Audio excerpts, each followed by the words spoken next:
Selamat malam Bapak Ibu jemaat sekalian.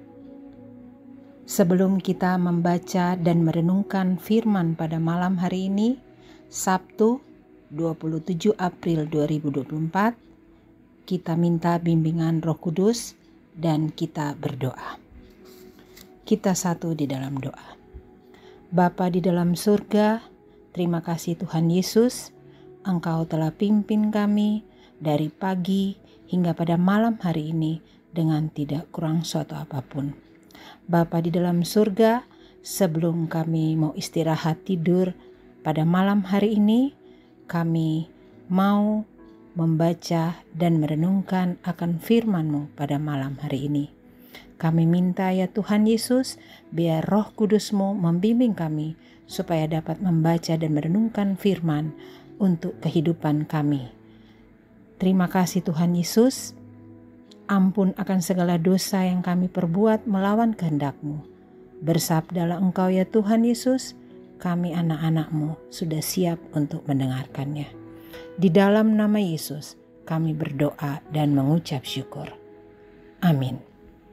Bapak Ibu Saudara sekalian, firman Tuhan pada malam hari ini diambil daripada Filipi pasal 4 ayat 13 sampai dengan 20, yaitu SBU pada malam hari ini 27 April 2024 yang oleh GPIB diberi tema Muliakanlah Allah. Filipi pasal 4 ayat 13 sampai 20 saya akan membacakan untuk Bapak Ibu jemaat sekalian. Yang menyatakan, segala hal dapat kutanggung di dalam Dia yang memberi kekuatan kepadaku. Tetapi baik juga perbuatanmu bahwa kamu telah mengambil bagian dalam kesusahanku. Kamu sendiri tahu juga, hai orang-orang Filipi, bahwa pada awal pengabaran Injil, ketika aku berangkat dari Makedonia, selain kamu tidak ada satu jemaat pun yang mendukung akan dalam hal memberi dan meminta.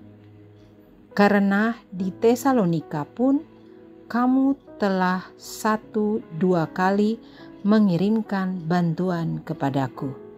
Namun bukan pemberian itu yang kucari, melainkan buahnya yang makin memperbesar keuntunganmu.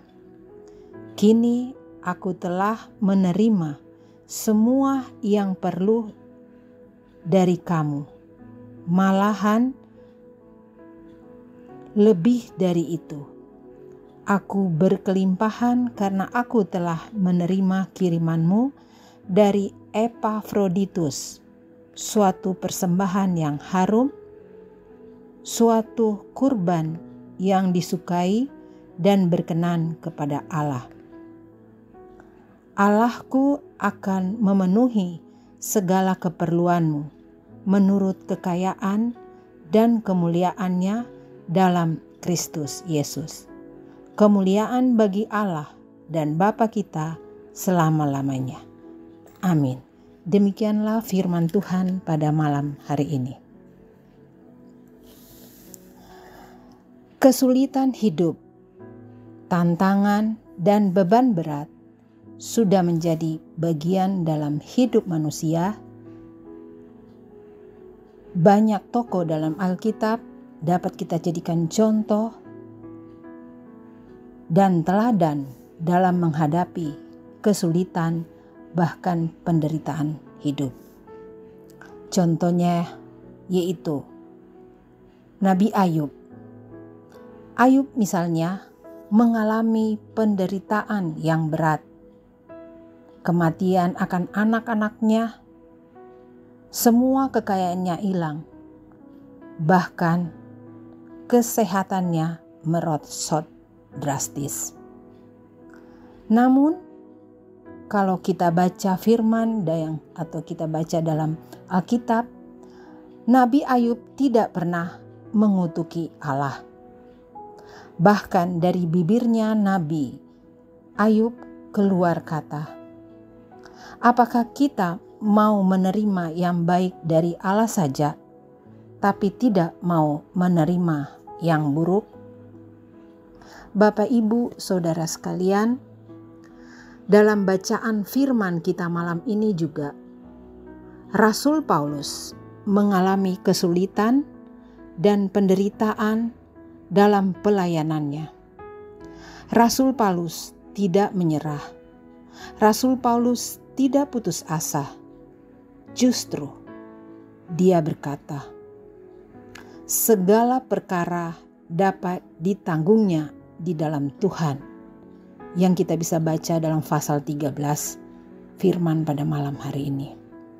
Rasul Paulus mendapat kekuatan dari Tuhan. Bapak, Ibu, jemaat sekalian, jangan pernah menyerah dalam hidup ini. Ada Tuhan Yesus yang menyertai dan memberi kekuatan dan pertolongan pada kita. Bapak, Ibu, Saudara sekalian, firman Tuhan kita pada malam ini adalah bagian daripada surat Rasul Paulus kepada jemaat di Filipi. Rasul Paulus menyampaikan bahwa beragam dinamika hidup dapat dia tanggung di dalam Tuhan Yesus yang memberikan kekuatan kepadanya. Rasul Paulus sangat bersyukur karena kasihnya dan empati jemaat Filipi padanya, sehingga mengirimkan salah satu jemaat Filipi, yakni Epafroditus, dalam melayaninya di dalam penjara. Jadi di sini Bapak Ibu sekalian, empati, rasa kasih jemaat Filipi kepada Rasul Paulus bukan hanya mengirimkan apa yang dibutuhkan Rasul Paulus hari tiap hari, tapi mereka mengirimkan salah satu jemaat terkasih mereka, yaitu Epafroditus, untuk bisa menemani dan melayani Rasul Paulus. Karena atas setiap tindakan dari jemaat Filipi ini merupakan tindakan yang empati, bela rasa, dan kepedulian jemaat kepada pelayan Tuhan, yaitu sebagai kebaikan jemaat yang sesungguhnya akan memuliakan Allah. Bapak, Ibu, jemaat sekalian, dalam kehidupan setiap hari, contohnya tindakan kita adalah ketika kita tidak bersungut, namun bersyukur dan menghadapi dinamika hidup bersama Tuhan. Sesungguhnya itu adalah sikap hidup kita yang memuliakan Tuhan atau memuliakan Allah. Contoh dalam kehidupan kita setiap hari yaitu kita bisa menguatkan, mendoakan keluarga, bahkan jemaat kita yang ada di sekitar kita. Bapak, Ibu, Saudara sekalian, kenapa saya dan saudara atau Bapak Ibu sekalian harus memuliakan Tuhan? Jadi apa alasan kita untuk memuliakan Tuhan? Pasti kita mempunyai alasan, yaitu satu, karena saudara atau jemaat dan saya diciptakan oleh Allah, bahkan seisi dunia ini. Oleh sebab itu, kita harus memuliakan Tuhan. Alasan kedua, kenapa kita harus memuliakan Allah? Karena Allah itu Allah yang setia, yang memelihara hidup kita. dan saudara, dan tidak pernah berubah dari dulu, saat ini, saat yang akan datang sampai selama-lamanya. Alasan yang ketiga, kenapa kita harus memuliakan Allah, yaitu Tuhan Allah kita adalah Raja, Raja di atas segala raja. Dan alasan yang lainnya yang keempat, kenapa kita harus memuliakan Allah? Karena kita ingin bahagia. Jadi kalau saya dan Bapak Ibu mau bahagia, muliakanlah Allah kita. Bapak Ibu Saudara sekalian, bagaimana cara kita dapat memuliakan Allah? Yaitu melakukan perintah yang diajarkan oleh Tuhan, yang dimau oleh Tuhan, dan melakukan tujuan yang disukai oleh Tuhan bagi kita semua.